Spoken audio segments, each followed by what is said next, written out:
I got Welcome, you. friends, to this episode of the Sync Your Life podcast. Today, I have my friend Danielle Raniolo. She's the founder and head coach of More Better Health. We're going to make sure we link up all of her information for you guys in the show notes. I know she's going to have so much value for our listeners today. We're going to be talking about so many different things as it relates to women, fitness, nutrition, all the stuff. We're going to totally nerd out. So she and I connected, I think it was around a month ago or so. We had an initial conversation and we've been following each other on Instagram. And it's kind of crazy how much we have in common as far as our beliefs around how females should train. We're both big nerds and followers of Dr. Stacy Sims. So I know we'll be touching on that today as well. So without further ado, let's go ahead and dive into our conversation. So Danielle, welcome to the show. If you would, please just tell my listeners who you are, how you got to doing what you're doing, and we'll go from there. Yeah, absolutely. Well, first of all, thank you so much for having me. I'm so pumped to do this with you, and hello to your awesome audience. Such a cool opportunity to be speaking with you all today. So like Jenny said, I am Danielle Raniolo. I founded a company called More Better Health. We are a coaching practice that's really focused on transformation. Transformation is the key word. What I love to do is empower others to not only transform their bodies, but to transform their whole health. And we can get into what that means, but really also their lives. So to make really deeply meaningful changes to the quality of their life, making lifestyle shifts to live healthier lives, not, follow some sort of prescriptive diet. And really the inspiration for founding the company, so it is newer. I founded it about 2.5 years ago. I spent my whole career in finance. I graduated from Villanova back in 2009. I have my CPA. I went back to business school. I spent almost a decade on Wall Street working in hedge funds. But 2020 was a very transformative year for me, and it really was my own personal transformation that inspired the formation of More Better. So rewind the clock, it's 2020. Most people are, finding themselves in a very challenging situation to begin with. We're, in the middle of COVID. For me, I had a host of other stressors that just were piling on all at the same time. Unfortunately, my dad was diagnosed with lymphoma. He went through multiple months of very intense chemotherapy and radiation. Thank God he is in remission and okay today. We're all very, very grateful. But we were dealing with his illness as a family. I was one of his primary caretakers. My career just wasn't going great. I wasn't loving what I was doing at all. I felt so overwhelmed by stress. I mean, to the point where I would wake up on a daily basis and have panic attacks, anxiety attacks. It was really lacking any sort of purpose in what I was doing professionally. Worked with great people, but it wasn't for me. And that was taking a toll.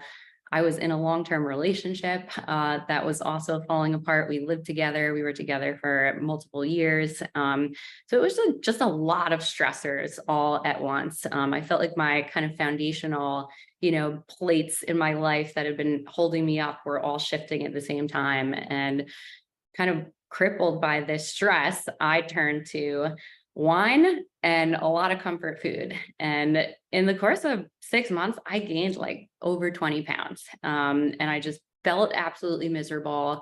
I had no energy. My confidence levels were at the lowest they had been in my life. And I remember waking up on a particular morning and looking in the mirror and just looking at myself and saying, who are you? I was so unhappy. Just unhappiness was riddled all over my face. I was obviously a lot heavier than I'm used to being. And I just felt like crap inside and out. And I had this moment of, no more, this needs to change. And over the course of the year, I totally transformed my body. I lost over 20 pounds, sculpted up the most lean muscle mass I've ever had in my life. I completely changed the way that I eat, the way that I move, my lifestyle.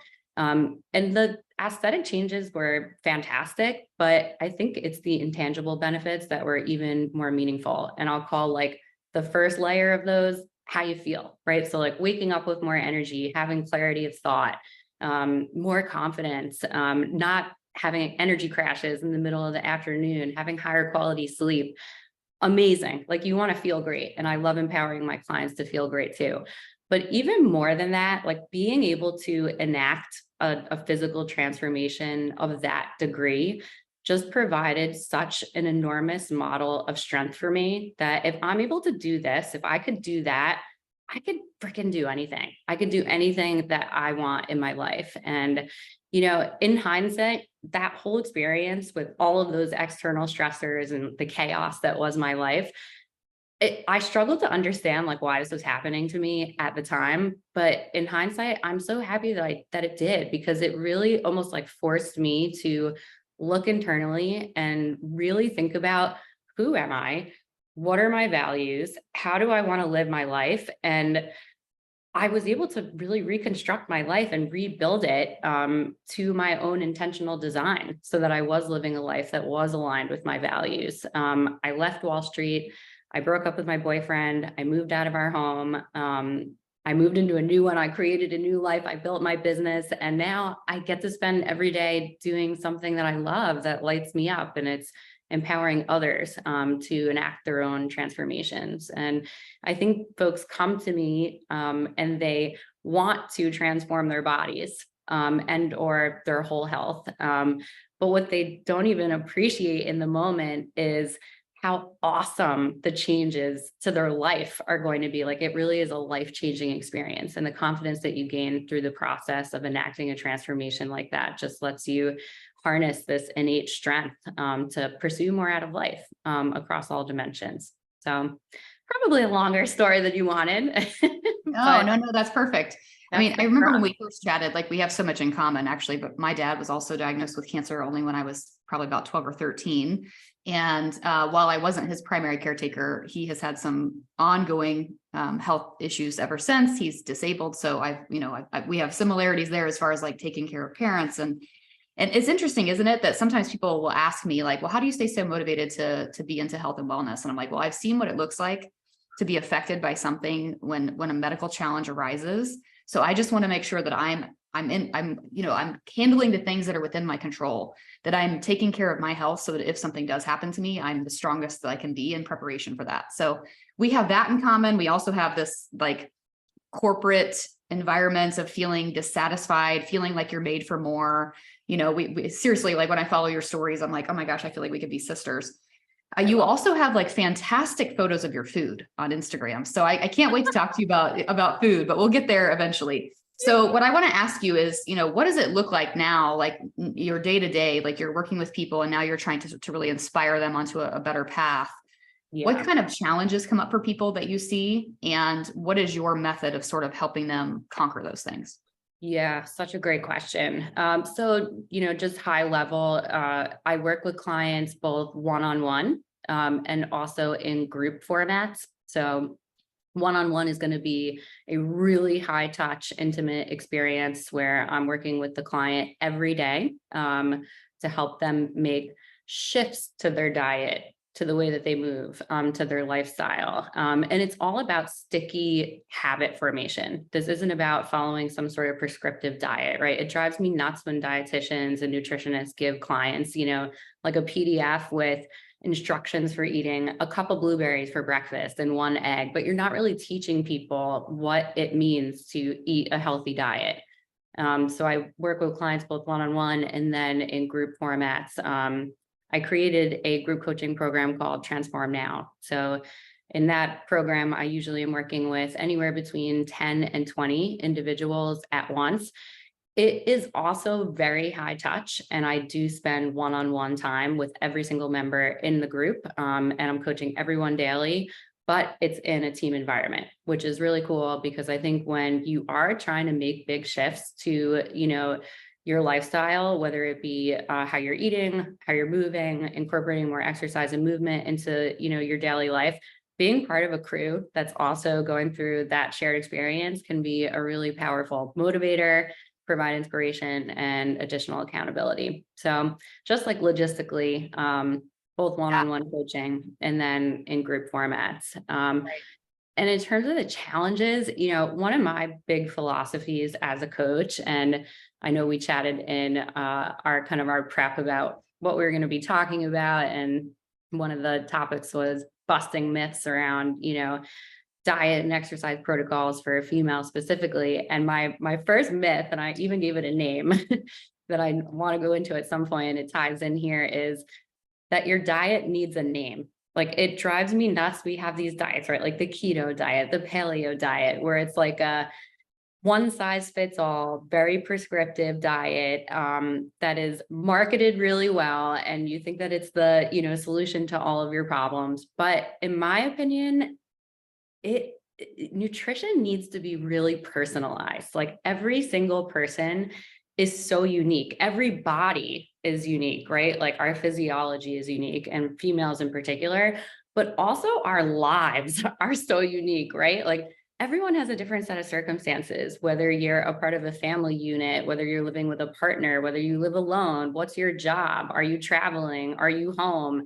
We all have different schedules, different demands, different passions, things that we love to do. And we all have, choices that we need to make of where we're spending our time. So I think, like, one of the biggest challenges that I come across with my clients is they have a general idea of how to eat a healthy diet, but it's more about setting up systems for success, because you can have all the answers, right? And like, know that this is a higher quality food relative to something that's in a package, or you have a general idea of maybe this is too much food for me to eat in a day. We can, optimize all of those things in terms of food quality and portions. But like, if you don't have systems set up and, actual structures to put your knowledge into place in the context of your unique life, you're basically setting yourself up for failure. So it's helping clients figure out, okay, when do I have a little bit of time to put some thought into what my menu is going to be for the upcoming week, even if it's 5 minutes. It doesn't have to be some elaborate master plan, but kind of finding those pockets. That's, I think, something that is really important about the coaching relationship. It's helping people find time in their schedule and create time to do things like meal planning, a little bit of meal prepping, shopping for groceries or ordering groceries, but helping them set up these systems so that we can actually take our knowledge and translate it into habits, and going one step at a time. Because if you are going to try to overhaul your entire diet, the way that you move your body and live your life in one fell swoop in 1 week, us humans just can't take on that much change at once and successfully enact it. So for me, it's all about helping people become comfortable with, this is a journey, right? Like, we have our whole lifetime to continuously invest in ourselves to improve our health. And let's just pick one small thing at a time, nail it, get it, form it into a really sticky habit. And then once you feel really good with that new thing in your routine, we'll pick something else and we'll stack it on top. And, before you know it, over the course of 2, 3, 4 months, a year, you've stacked an entire mountain full of new healthy habits and like totally shifted the way that you're eating, the way that you're moving, and the way that you're living your life. So I think systems is a key thing as kind of, change coaching and making these things a lifestyle shift versus just being a diet that you're going to go on for a certain period of time, come off of, and then probably experience that yo-yo weight that we're all trying to avoid. Well, I like two things that you said. One is the systems and the habit stacking, teaching people. I mean, it's one of those things where if you've learned a behavior for so long, you have to unlearn that behavior too, right? So a lot of times people will say like, well, how can you eat clean like so often? And I'm like, well, it's just become a habit now. It's just become like, now I know how good my body's designed to feel. So now it's like, I had to unlearn the old ways, the old hamburger helper, box taco meals. I had to take those out of my life slowly. It wasn't something that I just jumped into, right? It was like a slow, gradual process. The other thing I like that you said too was teach them why, right? So this is something that, like, when I created my courses, this is why I created the courses. I want people to understand why they might be feeling off, or I want people to understand like why certain foods are good for you, right? When I introduced the idea that cruciferous vegetables are great for hormone health, and I explain why, women are more likely to consume them because now they understand why it's helping their bodies, as opposed to just eat more broccoli, right? And so I love both of those things. Okay, I want to dive deeper into females in particular, right? Because I know that listeners are dominantly women, probably in their fertile years, maybe even in perimenopause. And they're listening to the show because they want to learn more about their bodies and they want to learn more about their Mhm. hormone health and all that kind of stuff. So I'm interested in, when it comes to fitness, like I know that you're into like Stacey Sims approach too and all that kind of stuff. I want to talk more about like cycle syncing, understanding your hormones, how that all factors into fitness. So Yeah. tell us more about what you do and then we'll go from there. Yeah. So in terms of the coaching that I would do, I would say that nutrition is definitely at the forefront. On the exercise front, I am a firm believer that all of us ladies absolutely should be, not even should, like need to be incorporating some form of resistance training into our repertoire.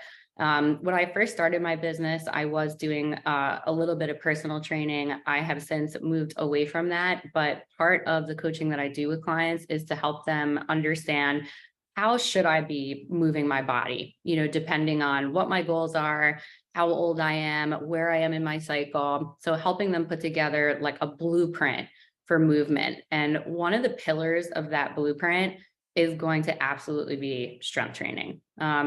For us ladies, unfortunately, we're at a little bit of a disadvantage relative to our male peers in the sense that we have a baseline of less muscle relative to the guys. And that is, hormonally driven to a degree. So it is so important for us to strength train and also have enough protein in our diet. And we can talk about the nutrition side of things, but to strength train, to build muscle, because that is what is going to make us strong and able-bodied and independent for the rest of our lives. Unfortunately for us ladies too, as we age, we tend to lose muscle mass a little bit easier than the guys. And that's also driven by hormones, and you see it especially kick in for our ladies that are going through menopause. Even think about before we get to menopause, just the fact that we have higher levels of estrogen and progesterone. So estrogen makes it harder for us to build muscle, and progesterone can actually degrade muscle. So it is just like, I can't stress this enough, how important it is for ladies to be strength training. And the earlier you can do it, the better. Because once we do hit that menopause, period of our lives, if we're not putting those muscles under tension and we're not getting enough protein in our diet, you will likely, not even likely, you will experience loss of muscle mass. And why do we need it? It's so important. I mean, you probably read this in Stacey's book, but think about things like osteoporosis. So very simply, osteoporosis, what is it? It's the condition of having brittle bones. It's when your bones lose density, right? So you're more susceptible to experiencing a fracture. You're more susceptible to experiencing a break. Women, it like the stats around osteoporosis, it's quite crazy. Like I think it's one of every 2 women over the age of 50 may experience a break due to osteoporosis. Like 80% of the people who have osteoporosis in the United States are women. So we are more susceptible to this condition relative to the guys. But in good news, what is something that can help us to reduce the chance of getting osteoporosis? It's having muscle, which helps us have stronger bones. And I think it's really interesting because most people have this idea that your skeleton just stays the same over the course of your life. It's actually not true. So we remodel our bones.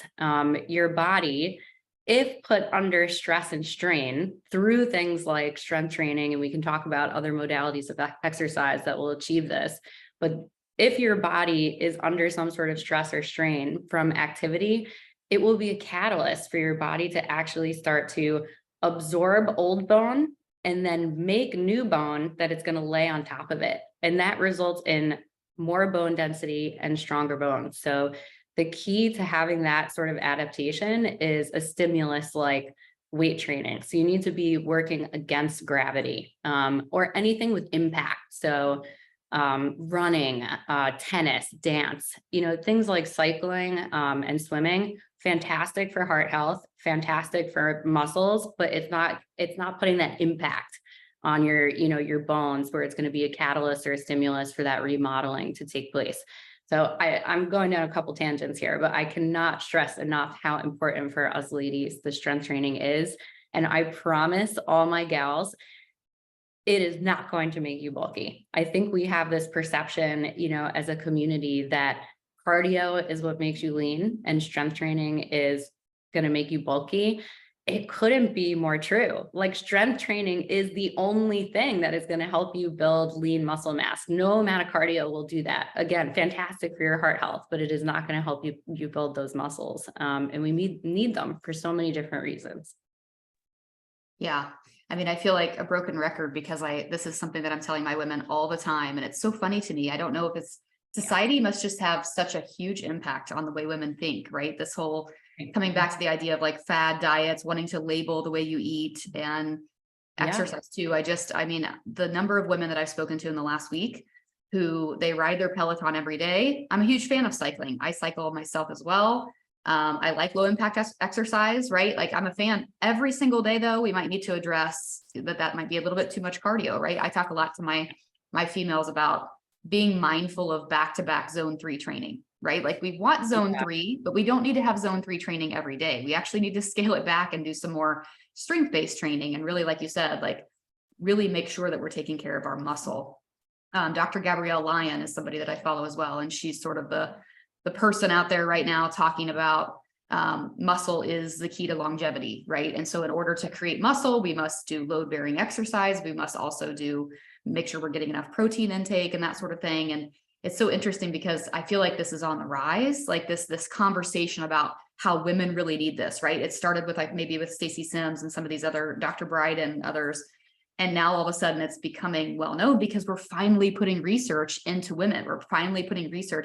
And, if you haven't heard me say this on the podcast before, maybe this will be the first time I'll share it here.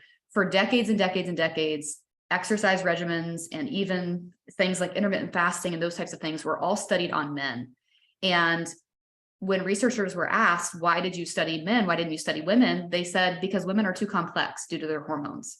So it's only been in the last decade or so that we've finally seen researchers put effort into understanding the menstrual cycle, how it plays a role in women's health, looking at ways of building muscle for women and all that kind of stuff. So it's so important that we pay attention to the science here.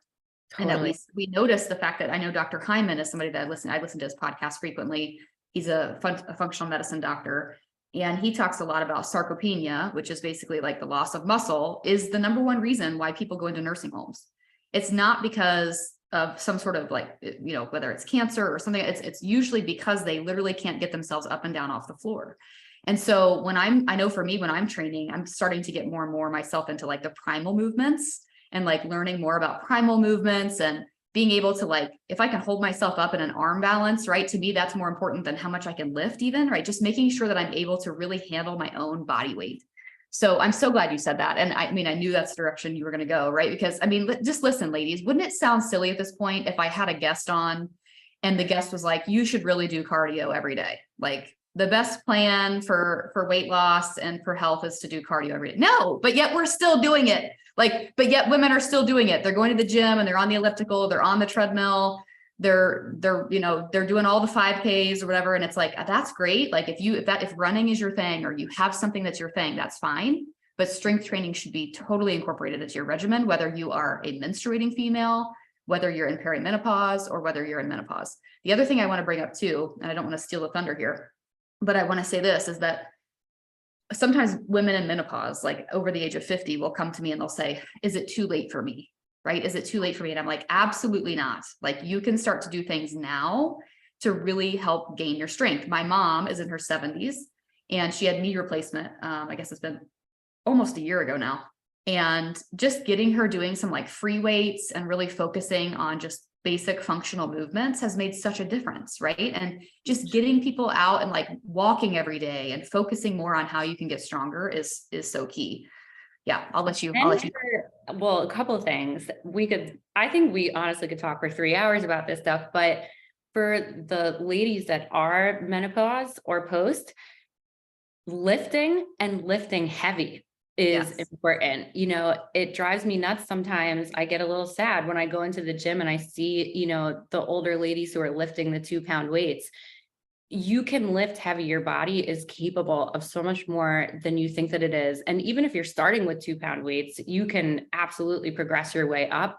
But once we hit menopause, we need to be creating even more of an external stimulus to get our bodies to actually build muscle. And it's because of the shift in hormones, right? Like we have much lower levels of estrogen and progesterone. It's much harder for us to build muscle in that stage of our life. So, my ladies who are premenopause in earlier stages of life, we may be focused on hypertrophy and strength training to achieve hypertrophy. But for women in menopause and after, the way that we train is totally different. So we're focused, and Stacy is a huge advocate of this, Stacy Sims. It's more powerlifting. So lifting really heavy, taking that rep count down and increasing the load and really pushing yourself on the load that you're lifting, and then pairing that with HIIT. And you don't need to be working out for hours and hours. Like if you're doing this effectively, you could be in the gym for 20 to 30 minutes, doing a strength training session 3 times a week. But it is so important to lift those weights at all ages. But I think even, once you hit menopause, we need to create that stimulus for you to maintain that muscle mass. And then the second thing that I picked up on, from what you were saying is, in terms of the cardio, not only do us ladies think that we need to go into the gym and do endless cardio, we think that we need to go and do endless cardio fasted, which is a horrible prescription if your goal is to look lean. It's again tied to hormones, a different one, but this time it's cortisol, especially in the morning. But your body has a hard time differentiating between good stress and bad stress, right? So when you're exercising, you are putting your body under stress. It's a good stress, but your cortisol levels are going to be elevated during exercise. If you head into a session where you're exercising fasted, you've given your body no nutrition, no fuel, you may even have undue stress. So you're elevating that cortisol even more. And what happens when we have elevated levels of cortisol, we tend to store body fat because your body goes into this, mode of operation where it thinks that we're in survival mode. And what does our body want to do when we're in survival mode? It's going to hold on to that fat. So I see so many ladies who are heading into the gym. They think that they're doing the right thing to get lean by going into a big training session fasted, thinking that they're going to, somehow pull from their fat storage and lose belly fat, but it ends up doing the opposite thing. Another important art to, this is probably the number one, I won't say argument, but the number one topic that comes up for me, right? Because when people start to embrace this idea and they want to learn more about cycle syncing, and we start talking about hormones, this is one of the first things that I address. Are you working out fasted? If so, that should be number one. Like, please change that. Stacy Sims says you should be exercising in a fed state, not a fasted state, right? And it's just like what you just said, like, it makes total sense when you think about it, right? Like your body's role, like the number one priority for your body is to survive. And so if you're putting your body under stress, which an exercise, a workout is going to do, right? Just like any other stressor, like you said, your body can't necessarily differentiate between good and bad stress. It affects your cortisol, right? And so if you're starting that workout with low blood sugar, you're putting stress into your body, right? Cortisol and blood sugar oppose each other. And so all of a sudden now you've got this train wreck of a situation where your body really truly isn't going to get the maximum results from that workout because it's in a state of fight or flight. And this is something that we have another interview that's going to be coming out later this month. I just interviewed another fitness competitor, female, like very on par with the way we think as well. And we were just talking about this yesterday when I interviewed her. And she said the same thing, which is you can't lose weight if you're in that, like when you're in that sympathetic state, right? You have to be in that sort of calm, rest and digest mode in order for your body to adapt and to respond. And so I see this so often where women will say, I can't get rid of the belly fat, or I can't seem to get results, or I'm kind of plateaued, right? I've hit my plateau and I can't lose weight. When we start to look at it, we realize she's usually not eating enough. She's not eating enough protein. Number two, a lot of times women are working out fasted because they want to work out in the mornings before their kids are up and all this stuff, but yet they're not taking the time to eat something even small to kind of ignite that metabolism and to give their body a fed state. And so just sometimes making those tweaks of increasing protein, getting yourself some food of some kind before your workout, like those two changes can make a world of difference. Huge difference, and carbohydrates too. And, I think this is one of those topics similar to strength training where I am starting to see a shift in mindset around carbs, but for so long, they've been demonized, and they're really important. And they're really important for us ladies in particular. Right next to protein, we need carbohydrates. It's one of our main sources of energy, but we also need it to build hormones. So important for us ladies. We need it for a strong immune system. We need it for proper cognitive function. Your brain needs glucose. So we need those carbs. And by no means am I, coaching my ladies to go out and crush muffins and, French fries from McDonald's. We want to emphasize high quality carbohydrates, right? So your legumes, which are powerhouses, not only, packed with healthy complex carbs, but also filled with fiber and protein. Carbohydrates like our root vegetables, so sweet potatoes, carrots, winter squash, peas, corn, whole grains, and actual whole grains, because a lot of products that you see in the grocery stores are going to tell you that they're whole grains on the front of the package, but we need to be doing a more diligent job of reading the ingredient list, because some of them are actually not made with whole grains, unfortunately. But we need those carbs as part of our diet. I suggest for a lot of my ladies, when you're going into a really intense training session, get a little cocktail of both carbs and protein. For the carbohydrates, it could be something like a banana, something that's a little bit more easily digestible. And for the protein, is to your point about women working out, or anyone working out in the morning and feeling like it's too early to get nutrition into their system ahead of the workout, leverage the protein powders, if that's a little bit easier. And it's certainly going to be faster to digest, but yeah, heading into a intense workout fasted, I think, is one of the most counterproductive things that you could do from a nutrition standpoint, to get the results that you deserve to get after all the work that you're putting in the gym. Yeah.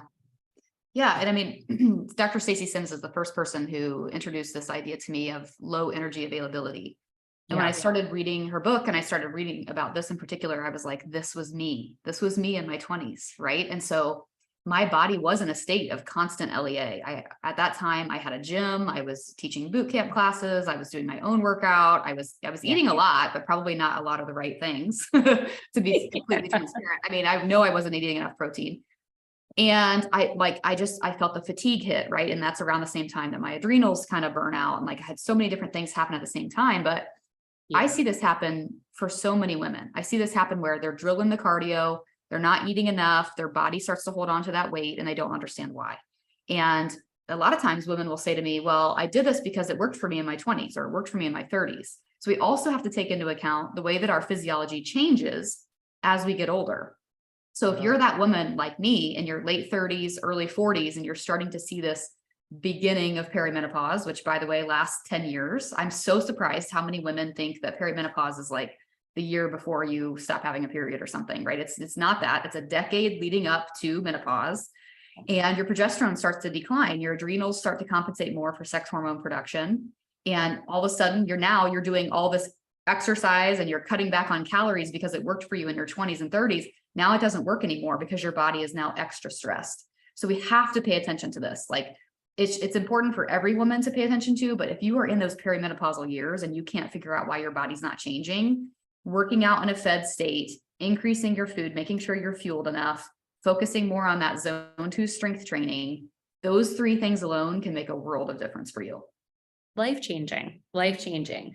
And I think too, another thing on the diet front that I always emphasize with my clients, particularly as we age as females, is taking care of our gut. And gut health is so important. Women tend to struggle with more gut issues, I think, relative to our male peers. And I think that has to do with the interaction between our gut and hormones. But getting lots of fruits and vegetables into the diet is so important. Fiber-filled fruits and veggies is going to help you maintain a really healthy gut microbiome. And women, as they approach menopause, tend to struggle with gut issues, and that has to do with fluctuating hormones. So for any of my ladies who are, perimeno or menopause, we focus a lot on upping the fiber intake through fruits and veggies and supporting the gut, maybe even supplementing with a targeted probiotic. But taking care of that gut is so key to maintaining a healthy weight, to staying lean, and to just feeling good. Because if you're in GI distress all the time, it's quite uncomfortable. Yep. Taking care of that gut. Absolutely. Yeah. I mean, for me, when I started upping my protein and I made it a focus for myself last year, when I started trying to shoot for that 1 gram of protein per pound of body weight, I noticed immediately I was starting to feel a little bloated. My body was like, wait a minute, like, I don't know if I can handle this big of a steak for dinner, right? Like, I'm not used to this. And so I did have to start on some supplementation for myself, like digestive enzymes and upping my probiotic, making sure that I'm digesting that and increasing my fiber, right? I just, this whole thing, and I don't want to go into this because I don't want to like shame any sort of diet, right? You and I could go on and on about like keto, intermittent fasting, all the things. But can we just pause for a moment on this carnivore diet thing? Oh, Because God. someone recently told me I had a back injury, just a mild back injury a few weeks ago. And I reached out to this person in the space that I trust. And I said, what do you suggest I do? I've gone to the chiropractor or whatever. And he says to me, if you haven't started eating carnivore, you need to eat carnivore. And he was like, absolutely no other food, just meat. And I was like, what? Like, that makes absolutely no sense to me. Like, I understand the benefits of meat. I'm a meat eater myself. I think most women probably function better on meat, not everyone. But I'm just saying that, like, no, you're telling me no fruits and vegetables. He's like, no, they're inflammatory. And I'm like, how can fruits and like, that's where we get our micronutrients. So it makes no sense. So anyways, I don't want to harp on that particular diet, but I just want to say, like, the protein to fiber ratio is so important because you got to make sure that your body is able to digest that. And like you said, taking care of your gut. But we do just have to pause briefly though, and address, because I know I get this question all the time about keto. I also get the question about intermittent fasting. So since we're kind of on this topic anyway, let's go ahead and touch on it. What do you tell your women who come to you saying, oh, I've been doing keto, or I want to do keto, or my friend so-and-so is doing it and I think I might want to do it, or intermittent fasting? Let's touch on both of those. I'd love to hear what what your take is. Yeah. Intermittent fasting, if it's a female client, is something that I pretty explicitly recommend against. And it just comes back to what we were talking about earlier, is we don't respond well to fasting as females. It puts your body into a fight or flight state, and you're going to be probably holding on to body fat instead of losing it, and it makes it harder to build lean muscle. So intermittent fasting to me is not really something I ever recommend. Look, I think if you're doing intermittent fasting in the sense that maybe, you're eating dinner at 7 p.m. and going to bed around 9 or 10, and then you're not having your breakfast until 7 the next morning. So you're putting, call it 12 hours in between your dinner and your breakfast. That's totally fine. You're giving your body time to digest, rest, and repair. And then you're going to be feeding yourself, not, too far into your day. I think that's a fine approach. But if you're, stopping, your last meal is at 6 p.m. and then you're waking up at 5 or 6, you're doing a very intense exercise on no food, and then maybe you're not having a meal until 8, you're just putting yourself into that sympathetic state. So it's just not something that I recommend. My big philosophy as a coach is abundance over restriction. If we eat high quality foods in portions that are right for us, depending on our unique body, so our age, our sex, how much we move, right? Because everybody's movement patterns are different. How much they move, the frequency that they move, the intensity in which they move. What are your goals? Are your goals to lose weight? Are your goals to build muscle, maintain your weight, just get healthier? Everybody has unique energy needs. So I think it's like, we need to shift away from these one size fits all cookie cutter diets like intermittent fasting, and we can go into keto, specifically if you'd like to, and get more into personalized nutrition.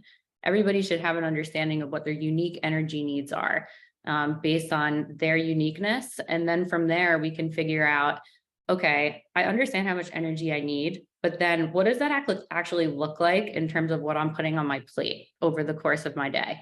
So helping people understand, how do we go from, like, I really don't promote calorie counting explicitly, but how do we kind of, come up with a rough target for how much energy would nourish me, would fuel me, would support my physiology and my activity level, And then how do I actually put that into real terms in terms of how I'm constructing my plates? So how do I think about portions? How do I take that calorie or energy number and break that down into portions?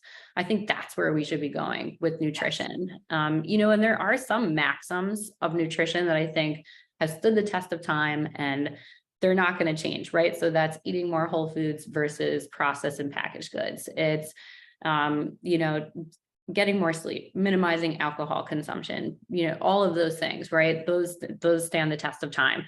And that's great. But then from there, every single body is so unique. And, you know, I think this will resonate with you and your audience, but female intuition is something I talk a lot about with my clients.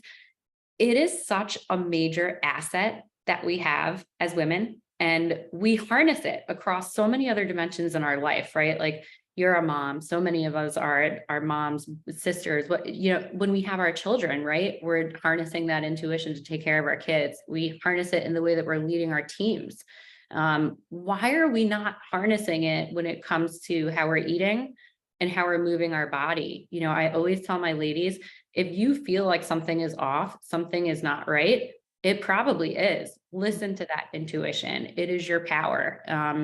So I think helping folks eat more intuitively, listening to their hunger cues, their satiety cues, and helping them really construct personalized programs based on their unique needs. And then if they have anything acute, you know, that they're dealing with, like I personally struggled with a bout of SIBO earlier in the year and had a hormone imbalance where I missed a couple of periods and was kind of on the verge of hypothalamic amenorrhea. So if, you know, I have a client that's in a camp like that, we're going to get even more drilled down on a personalized program, because then we need to be making some really specific shifts, you know, to how we're eating to be able to heal and to balance ourselves. So I could touch on keto specifically if you want me to, but I think you probably know. It's the same thing, right? It's the same idea, which is, and I totally agree. And I think that whenever we try to create, whether it's an exercise plan or a diet that's supposed to be meant for everyone, like that's when that should be a red flag, right? Like everybody is so unique, right? Even when it comes to food sensitivities, what I'm sensitive to might be different than what you're sensitive to, right? So you can't just have like a cookie cutter approach for everyone, but there are some things that researchers who study women agree on, right? And we've talked about those things already. We talked about protein, strength training, all the things. But as far as diets go, I love what you said in the very beginning about stop labeling the way you eat, right? Like I've had people ask me that before, like, are you Whole30? Are you paleo? Are you this? Right? And I'm like, I eat the foods that I feel like fuel my body the best. And I focus on both macro and micronutrients. Like, I don't know, like, I don't know how else to say it because I can't categorize it because it's what works for me. So you're listening to your intuition. Yeah. And I love what you said about intuition. I just did a solo round this week on why the fitness industry needs to pay attention to women's health. And I said on there the same thing, which is that when women start to hear about this, when they get wind of this idea of cycle syncing, or when they get wind of this whole concept of paying attention to our hormones and how we feel, right? Even that what you were saying about like understanding when you feel full, understanding when you're actually hungry. Like when we start to really pay attention to that, women have this intuition that it just feels right, right? Like when I start to talk to a woman about my approach to this, you can just see sort of this light in their eyes, like, oh, that makes sense, right? Like I should be living in alignment with my physiology. Like, oh yeah. And so the intuition piece is so huge because, as I always say, if your check engine light is flashing and you go to your doctor and you say, I feel off, and that doctor isn't super knowledgeable about how to do hormone testing, when it should be done, how to look at ratios, if that's not their schooling, if that's not what they're used to, right? They're just going to be like, oh yeah, you're probably in perimenopause, just part of the aging process. And this happens way too much. Like we could probably go on a total soapbox about gaslighting in women's health. It drives me absolutely insane, but I love what you just said. It really comes back to, if you feel off, listen to it. And then don't take anything else for an answer. Like if someone says, oh, you're normal, don't worry about it. No, then you go find someone else. So yeah. 100%. And I always tell my ladies specifically, like test, don't guess. So if you're able to get blood work taken and, you know, to look at your biomarkers, that is so important. This is another thing that drives me nuts. It's not super easy to get, you know, a prescription for blood work in the US. I don't understand really why we're not doing it annually as part of annual checkups. But if you're able to get, your blood work taken, like a comprehensive panel from either your primary care doctor or your OBGYN. It is such powerful information to have. But then to your point, unfortunately, a lot of our primary care docs and even our OBGYNs, they're going to read your results and tell you that you're normal when you may not be optimal. And you may not even be normal, because that normal range may not be based on what's normal for a female, right? So test, don't guess, but then find yourself an expert who understands female physiology, who understands hormones, that you trust, someone who understands functional medicine that can help you analyze those results and start to make shifts, right? It's test, don't guess, but it's about, I think, partnering with the right expert and following that intuition, and not, to your point, don't take no for an answer. You know your body. When something is off, it's off. Trust it. Lean into that. Harness it. It's power. And sometimes I like to say too, you can't always exercise your way to feeling better. And so I see this too, where a lot of women, and I know a lot of women listening they're embracing the exercise, right? They might even be really focusing on their nutrition, and they still don't feel better. Like their energy is still low. And so I teach the 4 fundamentals of hormone balance, being sleep, which we haven't even touched on, but sleep, nutrition, fitness, and supplementation. And I know some people are against supplementation. Some people say like, oh, you should be able to find everything you need in nutrition. Well, okay, I understand that. And that can be a start. But for some people, like in my situation, I was so deficient that like I really needed the help, right? And there are going to be cases where that's true. I have a woman client right now who finally found the right doctor. She was feeling low energy, had been holding on to all the weight, but she was doing all the things. She was following an exercise program. She was eating clean. She was upping her protein. She was doing all the stuff. And when she finally got the right testing and the right interpretation of that testing, they found out she's very estrogen dominant, like probably the greatest scale estrogen dominance I've ever seen. Like I sometimes will look at my clients' lab work for them, and I just say to them, look, I'm not a doctor, but I'm here to help you understand what this means and help you ask the right questions. And her estrogen was like 427, which is mine has been high, and mine's in the 200s. So I was like, that's crazy, right? And so now she's finally on a regimen where her progesterone was like 0.1. So you can eat all the vitamin C, you can do all these, you can seed cycle. I'm not so sure that that's going to be enough to bring you up to where you need to be. Now, when you get to where you need to be, is it something where you can hopefully make nutritional changes? Sure. But supplementation is so key. And the supplementation part can't happen if you're not getting the right testing and if you're just guessing. Totally. It's back to what you just said. I mean, I experienced it myself this year. I mentioned that I went through SIBO and a hormone imbalance. So I did get a lot of testing done. And something I discovered was I have a gene mutation where I can't absorb synthetic versions of vitamin B. So I was really, really low energy. I would have never known that unless I got the blood work done. And to your point, I was so deficient that I did go and get an infusion just to bring me up to a baseline level. And now I do still supplement with very specific formulation of vitamin B that I know my body can absorb. So it's just, once you're armed with this information, you can make these little shifts that are so life-changing. As a kid, I was always borderline anemic. At one point in my life, I needed iron infusions. And I cannot even explain to you, Jenny, like when I got those infusions, like my whole life changed. I actually remember crying and saying, oh my God, this is what normal people feel like, to be able to have this level of energy. It's just wonderful. It's just awesome to know that you have the power, right, to make those changes. Just seek out the information and surround yourself with people who are going to help you and guide you in the right direction and understand female physiology. It is so important. And I'm so excited that it is becoming more at the forefront of research. It's becoming at, the forefront of conversation, and even the guys are getting involved, and it's just really fun to watch. And I think we're kind of at the dawn, of this just really exciting time in women's health. Absolutely. Yeah. I want to be mindful of your time. So before we wrap up and talk about your Transform program, I want to make sure that we touch briefly on sleep and the importance of sleep for women, because I think that a lot of times we undervalue this so much. And I know as for me as a young mom, I have little kids under the age of 6.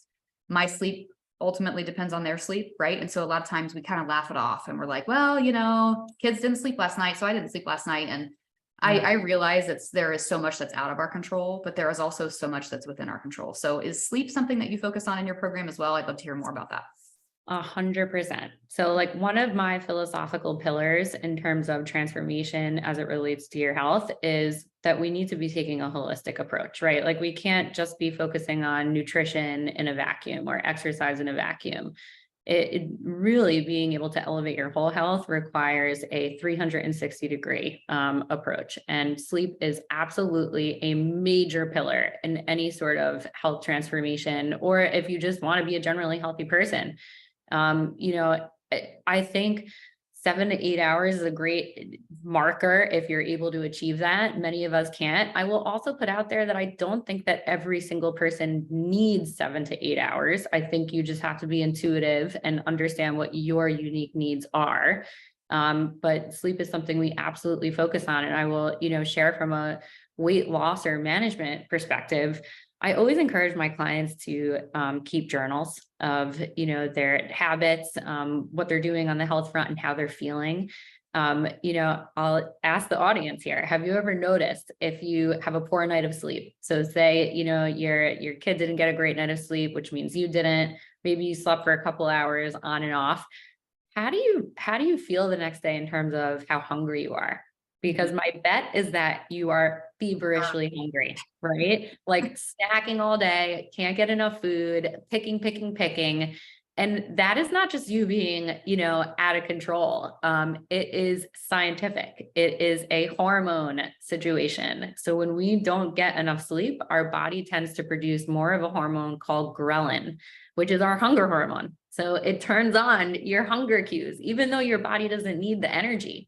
So sleep has a huge impact on our weight. It's one of the first things, honestly, that I work on with clients, Jenny, because to your point, right? You could be doing everything right in the gym. You could be eating super high quality, whole, real foods that are portioned perfectly to your energy needs. You could be, not drinking any alcohol, but if you're only sleeping a couple of hours a night, you're probably on the margin consuming some extra calories that maybe you don't even realize you are just due to snacking. And there is a correlation, between the sleep that we're getting and our body composition. So it's super, super important. Yeah, I think back to both my 6-year-old now when she was a baby, and then my 2-year-old a couple of years ago. And both, during that sort of blur area where like they're newborns and you're not really sleeping, you're sleeping maybe 2 hours at a time, and then you're getting up for feedings and all that stuff. Like those have been the moments in my life where I have put on weight. And it's like, obviously because of that hunger hormone, like because I'm not getting the right sleep. And then you're up all day and you're like, you're at the beck and call of this baby. And so you're just like, how can I keep going? How can I keep surviving? Right. So the snacking is so real. And I see that with so many young moms, right? So many young moms, and it's like, you can't help it because you literally, it's like a chicken or the egg situation, right? And when your sleep is derailed, whether it's for a newborn or other reasons, it affects your hunger, which affects your appetite, obviously, which affects your food, which affects your weight. Like all of this stuff is connected. So totally. I'm so glad we touched on all of those 4 fundamentals, because I always like to get people's 2 cents on how they help their clients with things. And I mean, it sounds so underrated, but when I first bought the Oura Ring, over a year ago, I was shocked at how my sleep really was. Like I thought I was a good sleeper because I was sleeping 7 hours a night. And then I looked at my metrics and I realized I wasn't really getting any deep sleep. Like my REM wasn't great. And so I had to really start focusing on things. I had to start looking at EMF. I had to start looking at like blue light and really reducing my blue light at night. And when you can do the things that are within your control, you're never going to be able to control your kids necessarily in their sleep, but you can control your environment. You can control your bedtime routine. You can control the temperature literally in your house. Like all those things you can control is what you should be focusing on so that you can get the best sleep that you can get. So I'm glad we touched on that. Well, I want you to make sure that you're telling everybody about this Transform Now program. I want you to point people in the direction of that and of you and how they can contact you. And we'll also make sure to link it up in the show notes. Oh, thank you so much. Yes. So Transform Now, I am so excited about this program. So this is our signature group coaching program at More Better Health. This is going to be the 3rd group of folks that embark on the journey. So in a nutshell, it is an 8-week program. It is all delivered online. And in 8 short weeks, our goal is to absolutely change your life through personalized nutrition and movement plans. So it will be an intimate group. I am capping the number at 12, and that is because I like to work one-on-one with every single person in the group. But we will be coming up with a personalized nutrition program for every single member that joins. So back to some of the notes that we went through earlier on this call, it's figuring out, okay, what does your unique body look like? How are you moving your body? What are your goals? And let's set up, an energy target for you and help you understand what that translates into the portions that you're putting on your plate throughout the course of your day. And then it also is coaching people through tactical skills. So back to the point on systems, it's setting up systems for meal planning and prepping. We're also going to make over your entire pantry and fridge.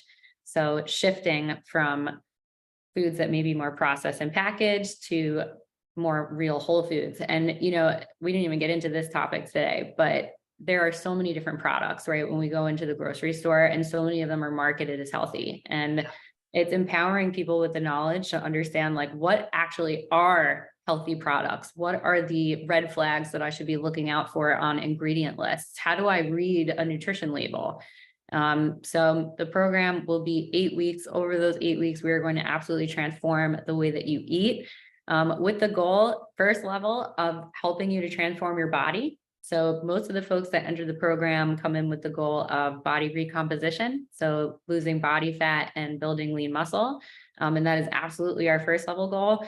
But really the objective of the program is to help you make healthy eating and moving a sustainable lifestyle. It is not about being on a prescriptive diet. I want people to come out of this program where they almost don't need me very much anymore, right? I want to empower people with the knowledge to understand how to eat well for the rest of their life, no matter what your goals are, right? Because those are going to shift over the course of our life. But I want to empower people with the knowledge, the tools to be able to eat well for life, and for them to actually practice building those systems while they're in the program, so that once we finish, they've created habits around healthy eating and moving their body, and they can continue on their journeys, because these journeys are lifelong, right? We're not going to change everything in 8 weeks, but it's an empowerment program in a nutshell. And where can you find me? Well, Instagram is kind of my main form of communication at this point. So More Better Health is my handle. Jenny, I'll share with you our info page for the program. We're going to kick off on May 22nd. So not, I think, 2 Mondays from now. I'm really pumped about it. And this will be, I think, maybe the last program that I run for the year. I may do one more in the fall. But I will send you all the links, and for sure can give your audience a little discount code if it's interesting for them. Okay. That would be super. Yes. And you guys, Yeah. anyone listening, you can just swipe up on the show notes. I'll have all those links included in the show notes so that it can be nice and easy for you. This is awesome. And this is something that I want to refer people to, because I think sometimes we really do just have to take it back to the basics of, like we said at the very beginning, like unlearning the behaviors that aren't serving you and then incorporating slowly the behaviors that do. When I think back to like 13 years ago, I mentioned earlier, we were like the queen and king of hamburger helper, my husband and I were. And, here I was living in a state of chronic migraine. I was 35 pounds overweight. I was low energy. I was working a corporate job I didn't love, and I didn't know what I didn't know at the time. Right. And so nutrition to me was, what is nutrition? Right. It was just like, I grew up on a meat and potatoes diet. I grew up on a farm. Right. One time I stood up at the table when I was 16 years old, and told my dad I wanted to be a vegetarian, and he sent me to my room. So that's the lifestyle I grew up with. Right. But it's like, I didn't understand how food fueled me. And so coming back to that, you teaching them the why and understanding what this food is doing for them and the energy that it's creating, and then giving them the systems and these small steps. Because like you said, if I look at where I am now and what I'm eating on a daily basis, if I would have shown myself a picture of that 13 years ago, I would have been like, like, how did I get there? Right. It is not an overnight thing. And so it really is about just this habit stacking, this creating systems for yourself, learning the why so that you can stay motivated to do it, and then ultimately reaching that maximum energy. So I love the way you're doing this. I will make sure that we link up the info page about the program and all of your stuff. You got to follow her on Instagram. You're inspiring me to take my boring salads to a new level lately. I forget what it was you shared the other day, and I was like, oh my gosh, like this looks so good. So I will link everything up in the show notes, but Danielle, thank you so much for connecting with me and for taking the time to talk to our audience today. We might have to, reconnect again later. I know she just told me before we recorded, she's running a marathon in October in my state and really close to my city. So we're going to probably try to find a way to meet up if we can. Maybe after that, we can even come back full circle and talk more about gut imbalances and impacts things. Cause I have this happen so frequently where women are diagnosed with SIBO.